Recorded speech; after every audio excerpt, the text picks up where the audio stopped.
اللہ من الشیطان الرجیم بسم اللہ الرحمن الرحیم رب اشرح لی صدری ویسر لی امری واحلل عقدۃ من لسانی یفقہوا قولی صلاۃ و سلام علیک یا رسول اللہ وعلی آلہ وصحبہ یا حبیب اللہ۔ تمام دوستوں کو السلام علیکم ورحمۃ اللہ وبرکاتہ۔ رمضان المبارک کا ماہ مقدس آج کل میں طلوع ہونے والا ہے، تو اس ماہ مقدس کے اندر کچھ سوالات ہوتے ہیں اور کچھ باتیں ایسی بھی ہوتی ہیں کہ جو ہم خود بتانا چاہتے ہیں تاکہ لوگ کسی غلط فہمی کے اندر نہ رہیں۔ اور اسی ماہ مقدس کے اندر لوگ زکوٰۃ بھی ادا کرتے ہیں، پھر اس رمضان المبارک کے آخر کے اندر فطرانہ ادا کیا جاتا ہے۔ تو کچھ ضروری مسائل اس کے متعلق، یعنی رمضان المبارک کے متعلق، زکوٰۃ کے متعلق، اسی طریقے سے صدقۃ الفطر کے متعلق انشاءاللہ تعالیٰ میں ترتیب کے ساتھ، جس ترتیب سے میں آپ سے گفتگو کرتا ہوتا ہوں، انشاءاللہ تعالیٰ میں آپ کے گوش گزار کروں گا۔ لیکن ہماری جو آج کی نشست ہے، اس میں آپ کو فلسفہ صوم یعنی رمضان المبارک، اس کی حکمت کیا ہے، یاد رکھیں کہ یہ دوسری، یعنی نبی پاک صلی اللہ تعالیٰ علیہ وآلہ وسلم جب مدینہ پاک تشریف لے کر آئے تھے تو ہجرت کا دوسرا سال تھا کہ آقا علیہ الصلوۃ والسلام کی ذات اقدس کے اوپر اللہ تعالیٰ نے رمضان المبارک کے روزے فرض کیے۔ یاد رکھو، جو مذہب ہوتا ہے بنیادی طور کے اوپر اس کے تین مقاصد ہوتے ہیں، وہ مذہب اعلامی ہو یا غیر اعلامی، یعنی اللہ تعالیٰ جو مذہب نازل کرتا ہے، یعنی جو دین اللہ تعالیٰ نے نازل کی ہیں آسمانی کتبیں، وہ اعلامی ہیں، اور غیر اعلامی مذاہب وہ ہوتے ہیں جو لوگ خود ترتیب دیتے ہیں۔ لیکن جو لوگ مذاہب خود ترتیب دیتے ہیں وہ بھی، اور جو اللہ تعالیٰ کی ذات اقدس نازل کرتا ہے وہ بھی، بنیادی طور پر یاد رکھیں اس کے تین مقصد ہوتے ہیں، بلکہ تین مقاصد ہوتے ہیں۔ سب سے پہلا تصفیۃ العقائد، یعنی عقائد کا تصفیہ، جو عقائد ہیں ان کا تصفیہ، یہ مذہب کا پہلا مقصد ہوتا ہے۔ دوسرا تزکیہ نفس، تصفیۃ العقائد، اور دوسرا تزکیہ نفس، یعنی نفس کو پاک صاف ستھرا کرنا، نفس کی تعذیب کرنا، اس کی کانٹ چھانٹ کرنا، اس کو بہتر بنانا، اور تیسرا انسان کی اخلاقی حالت کو بہتر بنانا۔ اور تزکیہ نفس اور اخلاقی حالت یہ آپس میں ان کا چولی دامن کا ساتھ ہے۔ بالکل اسی طرح رمضان المبارک کے جو روزے ہیں اللہ تعالیٰ نے فرض کیے ہیں، ان کا مقصد کیا ہے، اس کا فلسفہ کیا ہے؟ اس کا فلسفہ ہے تہذیب انسانی، تقوی، پرہیزگاری، صبر اور شکر، یہ فلسفہ صوم ہے۔ یعنی اللہ تعالیٰ کی ذات آپ کو اس حال کے اندر دیکھنا چاہتے ہیں کہ آپ ایک متقی انسان ہوں، صبر و شکر کرنے والے ہوں، آپ کے نفس کے اندر لالچ نہ ہو، بلکہ وہاں پر صبر ہو، وہاں پر شکر کے جذبات پائے جائیں۔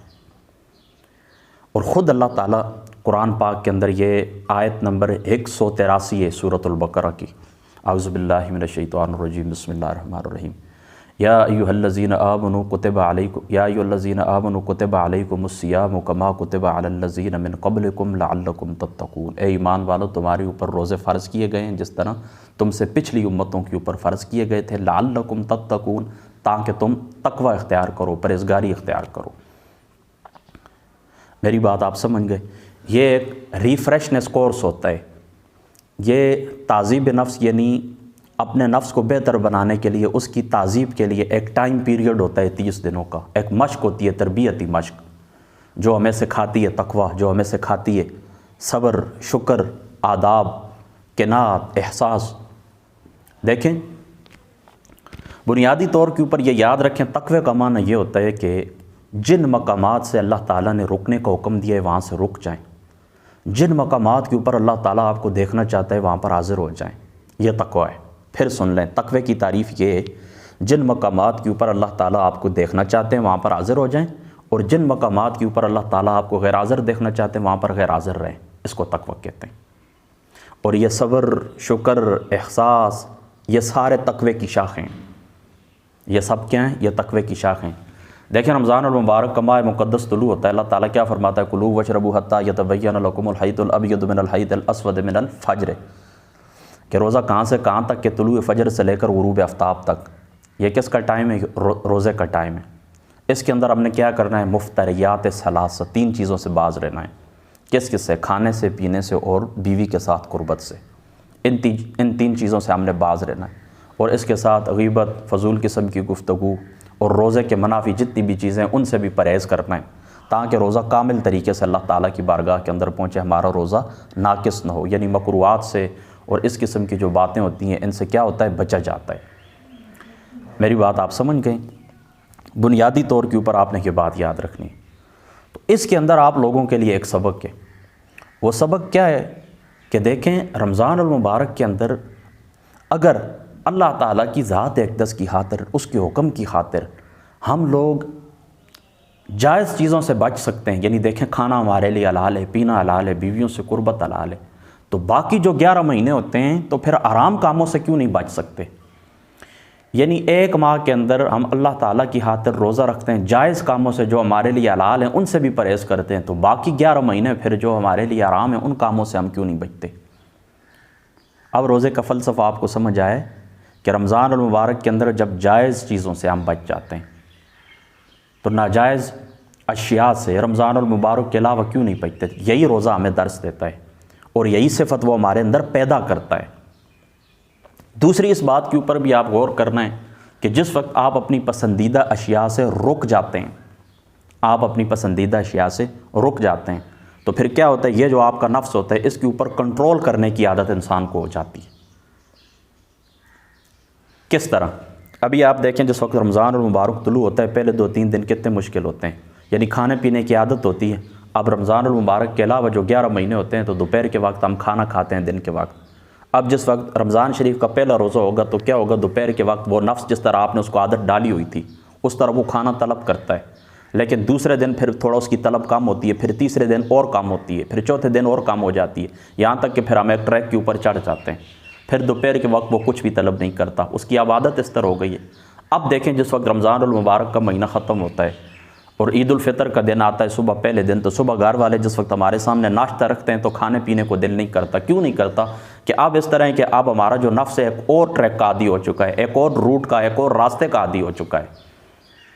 پھر پہلے دن ناشتہ صبح کے وقت اچھا نہیں لگتا، پھر 1-2 دن بعد 1-2 دن یہی معاملات رہتے ہیں، پھر ہم اپنے پرانے ٹریک کے اوپر چڑھ جاتے ہیں۔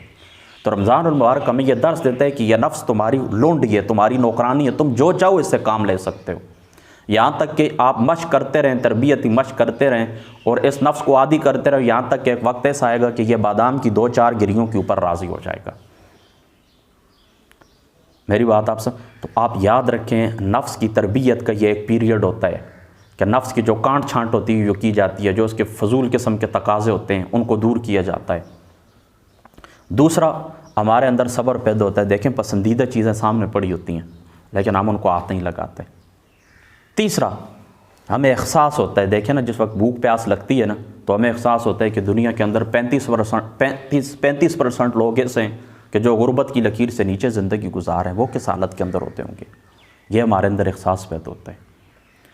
اور پھر شکر اللہ تعالیٰ کی ذات اقدس کا ہم شکر ادا کرتے ہیں کہ جس وقت رمضان المبارک کا روزہ ہم طلوع کرتے ہیں، یعنی افطار کرتے ہیں، سورج غروب ہو جاتا ہے، ہم روزہ افطار کرتے ہیں تو اللہ تعالیٰ جو کچھ عطا کرتا ہے اس کے اوپر ہم شکر گزار رہتے ہیں اور اللہ تعالیٰ کا شکر ادا کرتے ہیں کہ اللہ تعالیٰ نے جو ڈیوٹی ہمارے سپرد کی ہے، یعنی جو روزہ ہمارے اوپر فرض کیا ہے وہ بخیر و عافیت پائے تکمیل کو پہنچائے، اس کے اوپر ہم اللہ تعالیٰ کی ذات اقدس کا شکر ادا کرتے ہیں۔ تو روزے کا بنیادی فلسفہ کیا ہے؟ تقوی، اور تقوی سے کیا حاصل ہوتا ہے؟ یعنی تقوی کی جو شاخیں صبر ہے، شکر ہے، احساس ہے، یہ ہمیں ملتا ہے۔ میری بات آپ سمجھ گئے؟ تیسری بات کا آپ نے اس بات کا بھی خیال رکھنا ہے کہ جب روزے کا ہمیں فلسفہ پتہ چل چکا ہے کہ تقوی اختیار کرنا ہے اور نفس کو اس کی پسندیدہ اشیاء سے ہم دور رکھتے ہیں، تو یہ یاد رکھیں کہ اس کے اندر ہمیں مشقت کرنی چاہیے۔ رمضان المبارک کے اندر ہم لوگ کیا کرتے ہیں، ہم لوگ ٹھنڈے کمروں کے اندر بیٹھ جاتے ہیں جس کے اندر ایسی لگا ہوتا ہے، پورا دن پانی کی ٹینکی کے اندر بیٹھے رہتے ہیں، پورا دن سوئے رہتے ہیں۔ یاد رکھیں یہ ساری باتیں روزے کے آداب کے منافی ہیں۔ وہ کہ روزہ ہو جاتا ہے، روزہ ادا کر لیتے ہیں، جو فرض ہے وہ ادا ہو جاتا ہے، لیکن جو روزے کا جو مقصد ہے، جو فلسفہ ہے روزے کا، وہ فوت ہو جاتا ہے۔ اسی طریقے سے اگر دن کے وقت ہم بھوک پیاس برداشت کرتے ہیں تو پھر شام کے وقت کیا کرتے ہیں، شام کے وقت ٹوٹ پڑتے ہیں، درجن قسم کی اشیاء ڈشیں ہمارے سامنے موجود ہوتی ہیں، رنگ برنگے مشروبات موجود ہوتے ہیں، ان سے ہم لطف اندوز ہوتے ہیں اور پیٹ کو اتنا بھر لیتے ہیں کہ دن کے وقت جو ایک وقت ہم کھانا کھاتے ہیں، اس سے 10 گنا زیادہ ہم پیٹ کے اندر بھر لیتے ہیں۔ یہ ساری باتیں روزے کے جو اس کا فلسفہ ہے اس کے منافی ہیں، روزے کی حکمت کے منافی ہیں، تو ان سے آپ نے پرہیز کرنا ہے۔ میری بات یاد رکھیں، اور پھر میں اپنی بات دہراتا ہوں کہ روزے کا جو فلسفہ ہے وہ ہے تقویٰ۔ اللہ تعالیٰ کی ذات اقدس آپ کے اندر صبر دیکھنا چاہتے ہیں، آپ کے اندر شکر دیکھنا چاہتے ہیں، آپ کے اندر پرہیزگاری دیکھنا چاہتے ہیں، آپ کے اندر برداشت دیکھنا چاہتے ہیں، آپ کے اندر احساس دیکھنا چاہتے ہیں، اور یہی وہ بنیادی صفات ہیں جو ہمارے مذہب اسلام جن کا ہمیں حکم دیتا ہے۔ آپ شریعت اسلامی کے کسی بھی رکن کو اٹھا کے دیکھیں، بنیادی فلسفہ اس کے اندر یہی کار فرما ہوگا، اور یہی صبر، شکر، قناعت اور احساس، اگر یہ صفات ہمارے اندر پیدا ہوں تو پوری دنیا کے اندر امن قائم ہو جائے۔ دیکھیں نا، آپ پوری دنیا کے اندر جو جنگیں ہوتی ہیں کس وجہ سے ہوتی ہیں؟ پہلی عالمی جنگ ہوئی، دوسری ہوئی، اس سے پہلے کے جو معاملات ہیں اس کی تاریخ کے اوپر آپ نظر دوڑائیں تو آپ کو معلوم ہوگا یہ جو ایک دوسرے کے اوپر چڑھ دوڑتے ہیں، کیوں چڑھ دوڑتے ہیں؟ ہمارے اندر صبر نہیں ہے، ہمارے اندر شکر نہیں ہے، ہمارے اندر احساس نہیں ہے، ہمارے اندر برداشت نہیں ہے۔ یعنی جو کچھ اللہ تعالیٰ نے مجھے عطا کیا میں اس کے اوپر شکر کروں اور صبر کروں، دوسرے شخص کو جو عطا کیا اس کے اوپر صبر شکر کرے، میرے مال کے اوپر وہ نظر نہ رکھے، میں اس کے مال کے اوپر نظر نہ رکھوں، میں احساس کروں اس کا، وہ احساس کرے میرا۔ تو پھر جنگ کس بات کی؟ جنگیں تو ہوتی ہیں اس بات کے اوپر احساس نہیں ہوتا کہ میں دوسرے ملک کے ساتھ جنگ چھڑوں گا، وہاں پر انسانوں کو تکلیف ہوگی، بھوک، پیاس، سیلاب اور ہزارہا قسم کی مصیبتیں ان کے اوپر مسلط ہو جائیں گی میری وجہ سے۔ اگر احساس ہو تو یہ معاملہ نہ ہو۔ جنگ کس وجہ سے ہوتی ہے؟ اسی وجہ سے ہوتی ہے کہ اس کا جو ملک ہے مجھے مل جائے، اس کے جو وسائل ہیں مجھے مل جائیں۔ جنگ کی بنیادی وجہ کیا ہے؟ تعصب ہے، لالچ ہے، عدم برداشت ہے، عدم احساس ہے، اور روزے کا یہی فلسفہ ہے۔ اگر اس روزے سے ہم یہ اڈاپٹ کر لیں، یعنی روزے کا جو فلسفہ ہے، جو مقصد ہے، اگر یہ ہم اڈاپٹ کر لیں تو پوری دنیا کے اندر امن قائم ہو سکتا ہے۔ امید ہے آپ میری بات سمجھ گئے ہوں گے۔ اور چوتھی بات آپ لوگ یہ بھی یاد رکھیں کہ رمضان المبارک جس وقت گزرتا ہے نا، تو اس کے اندر جو آپ تقوی اختیار کرتے ہیں، رکے رہتے ہیں کھانے پینے سے، اس کا ایک اللہ تعالیٰ آپ کو نور عطا کرتا ہے، اس کا اللہ تعالیٰ آپ کو نور عطا کرتا ہے۔ اس نور کو اگر آپ لوگ سنبھال لیں، تقوی کا ایک نور اللہ تعالیٰ نصیب کرتا ہے، اگر آپ سنبھال لیں تو اگلے سال پھر مزید تقوی کا نور اللہ تعالیٰ آپ کو عطا کرے گا، کیونکہ یہ جو تقوی کا نور آپ کو ملتا ہے یہ پھر پورے 11 مہینے آپ کی حفاظت کرتا ہے۔ بندے کی نگاہ جھک جاتی ہے، بندے کا نفس عاجز ہو جاتا ہے، پورے 11 مہینے یہ آپ کی حفاظت کرتا ہے۔ اگر آپ جائیں پھر اس کی حفاظت کریں، پھر اگلے سال کیا ہوگا؟ اگلے سال یہ ہوگا کہ اللہ تعالیٰ آپ کو مزید نور عطا فرمائیں گے، مزید نور عطا فرمائیں گے۔ پھر ایک وقت ایسا آئے گا کہ آپ کے اندر اتنی طاقت پیدا ہو جائے گی، آپ جو بندہ آپ کے پاس بیٹھے گا اس کو بھی وہ نور نصیب ہوگا، اس کو بھی فیض نصیب ہوگا۔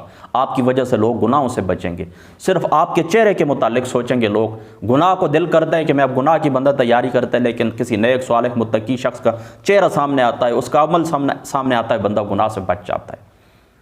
تو اتنی شان، اتنی قوت، اتنی طاقت آپ اپنے اندر پیدا کریں۔ اس نور کو، جو نور اللہ تعالیٰ آپ کو رمضان المبارک کے اندر عطا کرے، اس کو سنبھال کے رکھیں، اس کو سنبھال کے رکھیں۔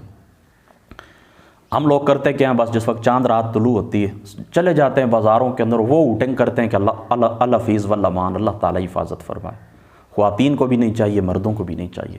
خواتین رخ کرتی ہیں بازاروں کا شاپنگ کے لیے، وہاں پر جا کر جو ان کی مرضی آتی ہے اس پہ مبتلا ہو جاتی ہیں۔ اسی طرح لڑکے بائک کے اوپر بیٹھتے ہیں، اوٹنگ شروع کر دیتے ہیں۔ تو سارا جو کچھ اللہ تعالیٰ نے عطا کیا ہوتا ہے وہ چاند رات کیا کرتے ہیں؟ ہم ضائع کر دیتے ہیں۔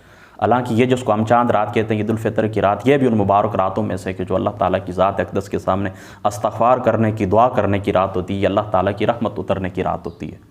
حضرت عمر فاروق رضی اللہ تعالیٰ عنہ آپ کو قول ہے، آپ فرماتے ہیں عید اس کے لیے جس کے روزے قبول ہو گئے، اور جس کے روزے قبول نہیں اس کے لیے وعید ہے۔ تو ہمارے پاس کیا گارنٹی ہوتی ہے کہ ہمارے روزے قبول ہو گئے کہ ہم عید منانا شروع کر دیتے ہیں؟ عید سے مراد یہی اوٹنگ وغیرہ جو ہم خوشیاں کرتے ہیں۔ میری بات آپ سمجھ گئے؟ پانچویں بات خواتین کے لیے خصوصی طور پر میں یہ کرنا چاہتا ہوں، آپ کے اوپر بڑی، آپ کی بلکہ سعادت ہے، ڈیوٹی تو آپ کی نہیں ہے، بس یاد رکھیں کہ آپ کا جو فوکس ہے رمضان المبارک کے اندر وہ نوافل سے زیادہ، یعنی آپ اس بات کی کوشش نہ کریں کہ میں دن کے اندر 5 پارے تلاوت کر لوں، 5 پارے تلاوت کر لوں قرآن پاک کے، اور میں اس طرح کروں کہ 100 نفل پڑھ لوں، نہیں، کچھ بھی نہیں۔ یاد رکھیں آپ کی سب سے بڑی عبادت رمضان المبارک کے اندر یہ نفلی عبادت، آپ کی سب سے بڑی رمضان المبارک کے اندر یہ کہ آپ لوگوں نے کیا کرنا ہے، جو آپ کے گھر کے اندر افراد ہیں، یعنی آپ کے بہن بھائی ہیں، جو آپ کی اولادیں ہیں، جو آپ کے خاوند ہیں، جن کا آپ کھانا تیار کرتی ہیں لوجہ اللہ کی رضا کے لیے، جو اللہ تعالیٰ نے آپ کے اوپر واجب نہیں کیا، بس آپ کی سب سے بڑی ڈیوٹی یہی ہے کہ آپ ان کے کھانے پینے کا خیال رکھیں۔ سحری کے اندر آپ وقت کے اوپر اٹھیں، افطاری کا یہ معاملہ ہو آپ عصر کے بعد تیاری شروع کر دیں، بس ان کی خدمت آپ نے یہ جذبہ دل کے اندر رکھنا کہ یہ روزہ دار ہے، میں ان کو روزہ افطار کراؤں گی، اللہ تعالیٰ مجھ سے راضی ہوگا اور اللہ تعالیٰ میرے درجات بلند کرے گا دنیا آخرت کے اندر۔ لہٰذا ان معاملات کے اوپر یعنی تلاوت سے اور نوافل سے زیادہ آپ کے لیے جو ثواب کی بات ہے وہ ان لوگوں کا اہتمام کرنا ہے، ان لوگوں کی سحری اور افطاری بنانا ہے۔ بس امید ہے کہ میری بات آپ سمجھ گئے ہوں گے۔ اللہ تعالیٰ عمل کی توفیق عطا فرمائے۔ السلام علیکم ورحمۃ اللہ۔